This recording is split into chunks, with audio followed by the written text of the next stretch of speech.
大家好，欢迎来到听书学史。今天我要给大家介绍由脑神经外科医生鲍孙布先生所写的《智能手机的处方》这本书。现在因智能手机依赖而导致原因不明的身体不适正在增加。如果最近感觉身体状况不佳，很可能是因为智能手机。相反，如果能改善因智能手机依赖引起的脑疲劳，就能大大降低健康风险。今天视频的内容包括以下3个部分：第一，智能手机依赖引发原因不明的身体不适；第二，智能手机导致脑疲劳积累，引发抑郁症和认知症症；第三，摆脱智能手机大脑，消除脑疲劳的4个处方。首先是第一部分，智能手机依赖引发原因不明的身体不适，开始解说吧。请大家想一下，智能手机真的让您的生活变得更丰富了吗？确实，智能手机已经深入我们生活的方方面面，几乎成为不可或缺的存在。在地铁或公交车上，无论是上班族还是学生，几乎每个人都低着头，沉浸在眼前的智能手机中。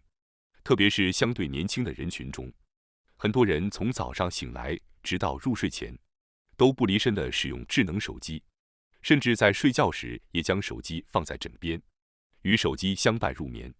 早上醒来第一件事就是伸手去拿枕边的手机，查看信息和新闻。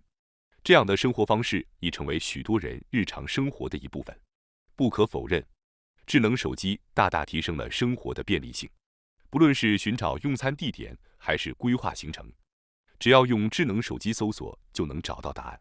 甚至看电影、听音乐这些娱乐活动，现在都可以通过一部手机来实现。然而，随着这些便利性的增加，我们的健康也受到了负面影响。作为脑神经外科医生，作者指出，这种负面影响已经越来越明显。例如，由智能手机引发的问题包括注意力下降、记忆力减退、儿童学习成绩下降、容易烦躁、肩颈疼痛、睡眠障碍、眼睛疲劳等。过度使用智能手机不仅会导致这些问题，还会对人类的精神状态产生重大影响，甚至可能成为抑郁症的原因。随着时间的推移，智能手机引发的健康问题日益严重。过去健忘症门诊的患者主要以老年人为主，但近年来，30岁至50岁的患者数量急剧增加，其中大多数是由于智能手机引发的类似认知症的记忆问题而就诊的。听到智能手机导致的认知症的症状，可能会让许多人感到震惊，但现在已经有了智能手机认知症这个词语。智能手机认知症是指过度依赖智能手机或电脑等信息设备，导致大脑功能下降的病态。此外，近年来还发现，智能手机还可能引发手臂和关节疼痛、舌头疼痛、恐慌症、眩晕、心悸、气短、头痛等症状。大家是否也有类似的症状呢？乍一看，这些问题由智能手机引起并不容易察觉，因此直到病情严重时，许多人才会去就诊。有些患者甚至在工作或家庭生活中出现了障碍。然而遗憾的是，社会上对这种现象的认知还不够广泛。正是出于这种危机感，作者希望通过本书减少因智能手机依赖导致身体不适的人，以及那些潜在的受害者。基于以往的诊疗经验和医学证据，我们知道，通过改善生活习惯可以缓解因智能手机依赖引发的身体不适。本书详细介绍了如何认识智能手机依赖对大脑的负面影响，以及如何采取行动加以防范的具体处方。重点在于，我们要清楚地认识到智能手机有负面影响，并选择与智能手机建立一种良好的关系。因此，我们应当以一种不会产生副作用的方式来正确使用它。智能手机依赖也可视为一种生活习惯病。所谓生活习惯病，是指由于日常饮食和生活方式引发的疾病。这种生活习惯病的可怕之处在于，它可能导致更严重的其他生活习惯病，例如高血压或糖尿病长期存在，会增加心肌梗塞或脑梗塞等致命疾病的风险。同样，无意识的无聊刷手机，或边干别的边玩手机会导致大脑疲劳，并在不知不觉中引发身心不适，甚至提高抑郁症或老年认知症的风险。因此，我们需要改变生活习惯，认真治疗这种智能手机依赖的生活习惯病。现在几乎每个人都在使用智能手机，因此因智能手机依赖导致的身体不适可能发生在任何人身上。在本书中，还记录了一些由于使用手机而出现不明原因的身体不适，且实际上接受过作者诊治的患者的案例。例如，一名48岁的女性因长时间无所事事的玩手机而导致了焦虑障碍；一名28岁的男性因手机依赖引发了疲倦感和认知功能下降；还有一名29岁的女性因沉迷于社交媒体而患上了典型的抑郁症。接下来，我们来看看这位29岁的女性的案例。A 小姐是一名公司职员，沉迷于社交媒体，她每天都会在网上浏览各种账号发布的美容和烹饪的相关内容。这些账号包括从朋友到不特定的明星。随着时间的推移， A 小姐逐渐感到情绪低落，除了操作手机之外，提不起任何兴趣，工作效率下降，做家务的速度也减慢，甚至食欲也下降了。她不再有兴趣出去品尝美食，也不想和朋友一起玩耍。慢慢的，她开始失眠，并患上了典型的抑郁症，前来寻求作者的帮助。A 小姐表示，社交媒体上的人们都非常漂亮，不仅化妆技艺高超，面容也十分精致，感觉找不到像她那样的普通人。别人的生活也显得非常充实和完美，这让她感到自卑，不断贬低自己。进入抑郁状态后，人们往往倾向于与他人进行比较，并低估自己。作者诊断她患有因手机依赖引发的抑郁症。手机依赖会减少大脑中的能量物质血清素，持续这种状态会导致大脑前额叶功能下降，从而因脑疲劳引发抑郁症。为此，作者建议 A 小姐将手机的使用限制在必要的最低限度内。首先，作者建议 A 小姐使用普通时钟而非手机来叫醒自己，因为将手机当作闹钟会导致她一醒来就开始刷社交媒体，从而陷入无所事事的玩手机的状态。此外，他还建议不要在浴室、厕所和卧室里带手机。通过改善这些日常生活习惯， A 小姐的症状逐渐缓解，并最终摆脱了抑郁状态。这个案例只是一个例子，但很多人都因为使用手机而出现了各种身体不适。那么，为什么手机会引发这些问题呢？这是因为手机使用导致大脑疲劳的积累。大脑疲劳是理解手机与身体不适之间关系的关键，这正是手机的一个非常危险的方面。接下来是第二部分，讨论手机如何导致大脑疲劳，并引发抑郁症或认知症的话题。现在，手机已经成为我们生活中不可或缺的一部分。因此，虽然手机有负面影响，但不使用手机的生活是不现实的。除了手机，大脑疲劳的另一个主要原因是信息过载和人际关系压力。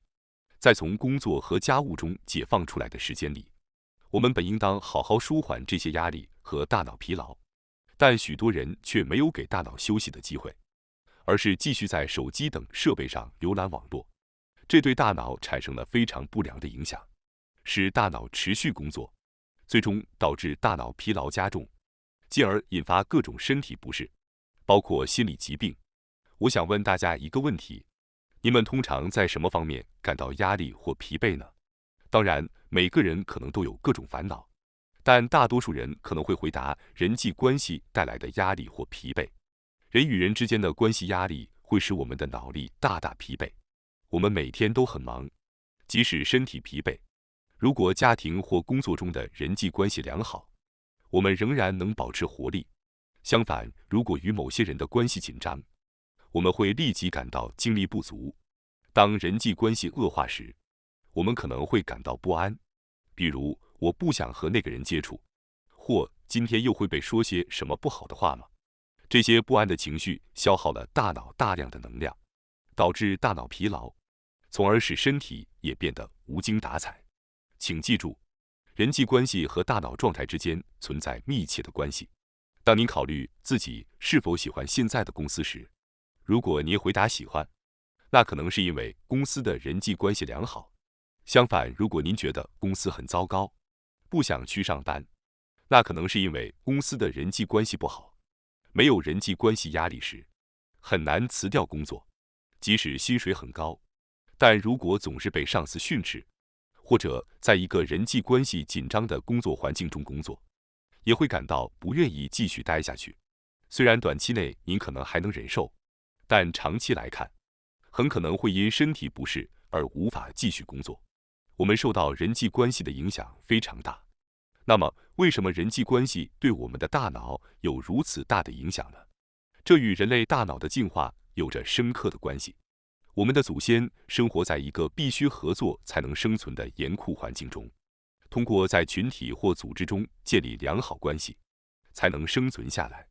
例如，如果在群体中被视为问题人物，就会被逐出群体，可能会面临饿死的危险，甚至可能会因为被认为没用或是问题人物而被杀死。关于古代人的调查发现，许多化石头骨上有骨折痕迹，这些痕迹表明当时的人常常因他人用石头打击头部而死亡。当时这种杀人事件并不罕见，推测人口的10%到15%的死亡原因是被人杀死。虽然我们通常想到古人死于饥饿、猛兽袭击或感染疾病，但事实上，古代人死亡的最大原因是被杀。被杀的威胁持续了数万年，这种恐惧深深刻在我们的大脑中，对当前大脑系统产生了深远的影响。换句话说，人们的生死完全取决于他人。这种记忆让我们不得不在与他人互动时消耗大量的大脑能量。这种生物学上的原因使得人际关系成为大脑疲劳的主要原因之一。我们极度害怕被人讨厌或被排斥，这源于长时间的进化过程中。如果被人讨厌或被排斥，可能会被赶出群体，无法生存，甚至可能会被杀死。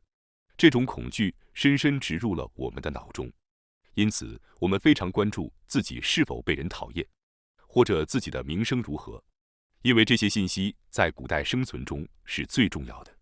近年来，社交网络上的恶意重伤成为热门话题。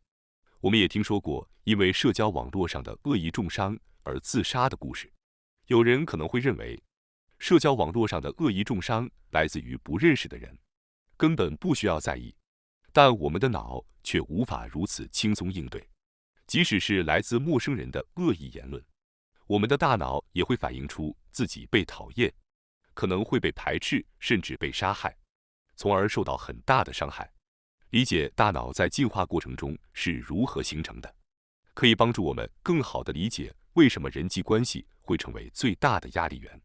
更糟糕的是，人际关系中的压力会使大脑疲惫，这种疲惫的人更容易产生依赖倾向，例如容易转向烟草、酒精等能够暂时缓解焦虑的嗜好品，并形成依赖。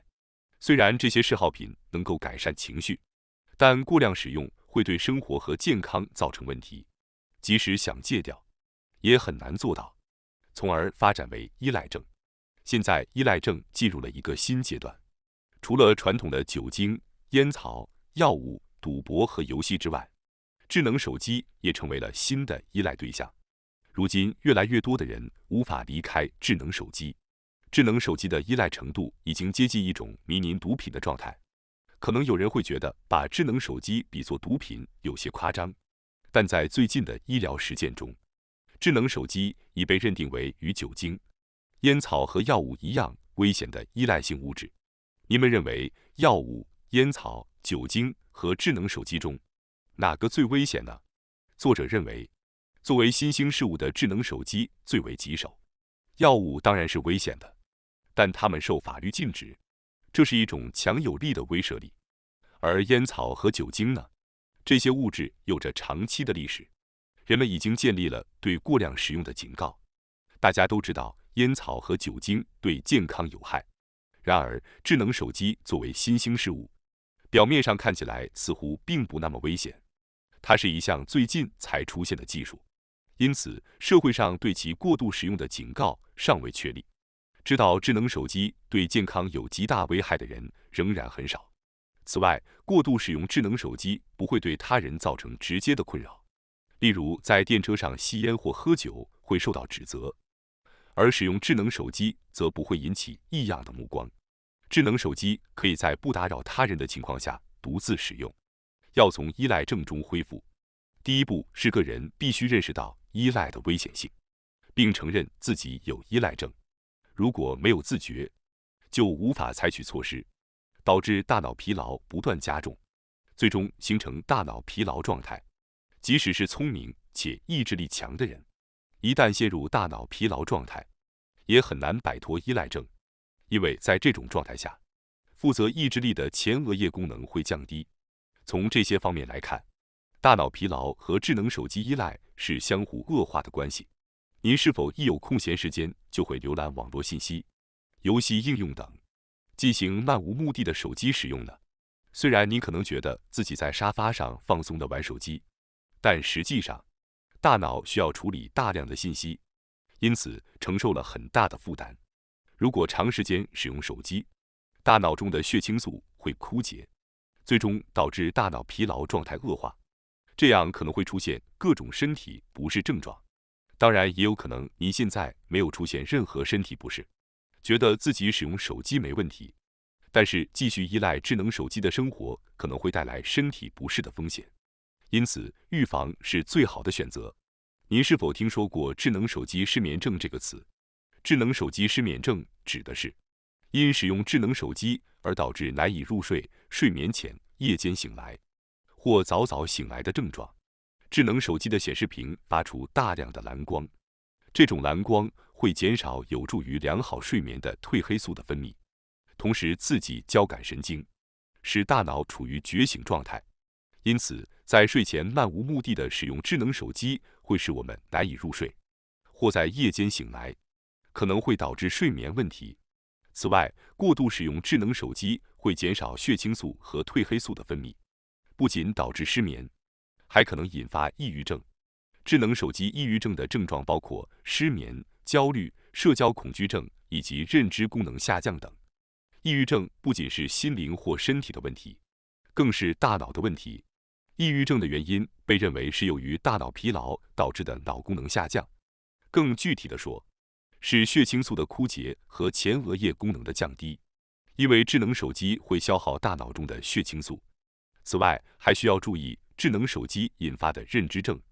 智能手机认知症指的是过度依赖智能手机或计算机等 IT 设备导致的脑功能下降，包括记不住人名或物名，无法写汉字，甚至连简单的计算也做不了。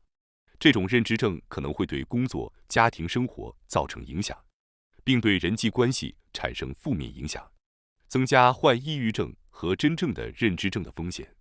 因此，我们需要学会与智能手机建立适当的使用关系。接下来是第3部分，将讨论关于如何从智能手机的依赖中走出来，并消除脑疲劳的4个处方。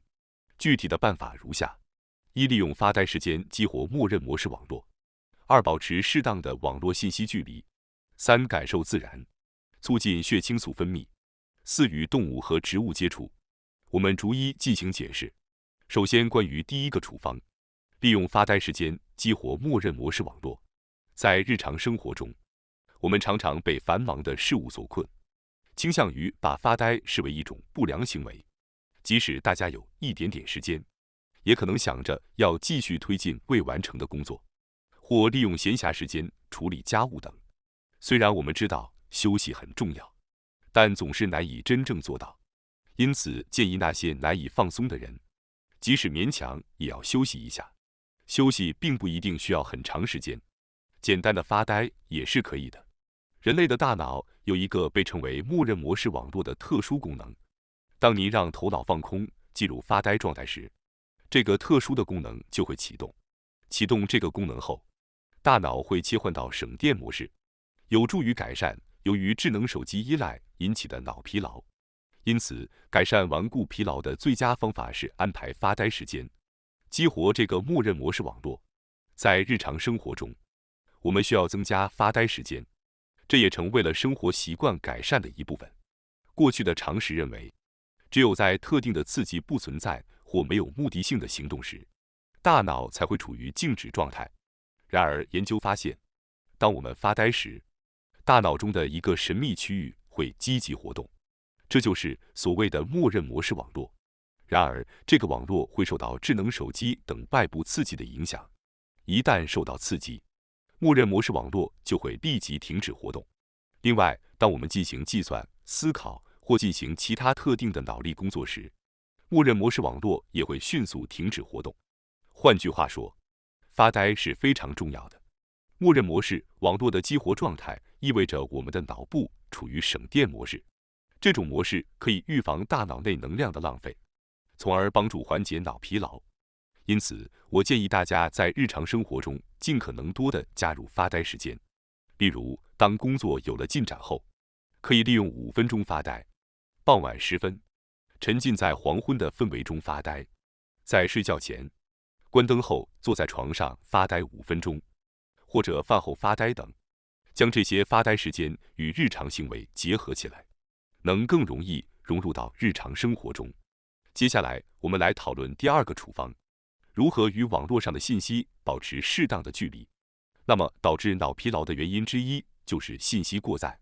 在现代，网络上的信息像洪水一样泛滥不止，持续不断地刺激我们的脑部。这种环境下，我们的大脑不断发出疲劳的信号。因此，为了避免大脑积累疲劳，保持与网络上大量信息的适当距离非常重要。在使用网络浏览和社交媒体时，网络上的信息海洋是无尽的。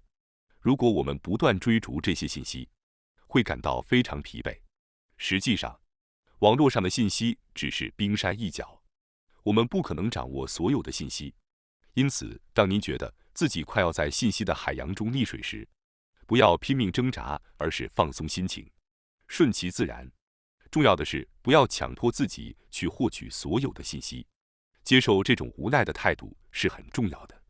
此外，使用网络和社交媒体时，还有一点需要注意，那就是不要因为自己无法控制的信息而感到烦恼或忧虑，要防止焦虑和抑郁。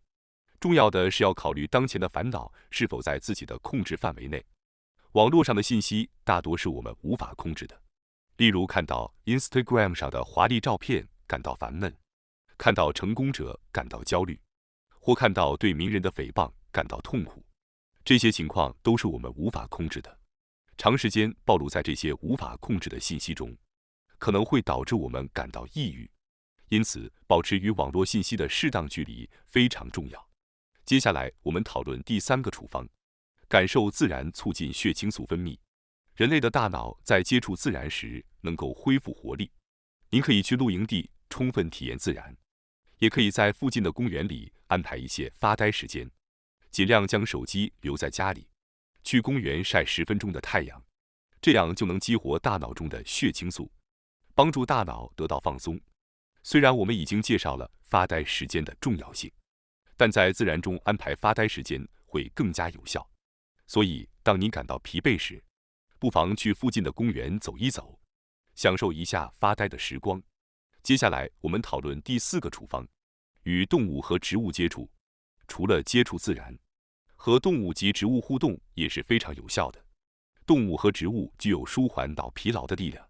实际上，许多人在与宠物如狗或猫玩耍，或者在园艺中接触植物和土壤时，都会感到精力恢复。这种清爽和放松的感觉，正是大脑疲劳得到缓解的证明。如果您能够养宠物，那养宠物是一个很好的选择。如果觉得养宠物有些困难，可以尝试种植植物，在阳台上种植植物，观察它们一天一天的成长，这会非常可爱，并且能够有效地缓解您的疲劳。希望本期的内容对大家有帮助。最后，我想通知大家一下，我们还有一个新频道学识 Plus， 该频道将每天提供更为精简的视频内容，并增加有关论文等相关有益知识的解说。如果您感兴趣的话，请通过概要栏中的链接进行查看并订阅。感谢大家收看今天的节目。如果你喜欢我们分享的内容，记得点赞、订订阅并开启小铃铛通知，第一时间获取我们的更新。在下次的节目中，我们将继续为大家分享更多有益的书籍。再次感谢大家的支持，我们下期再见。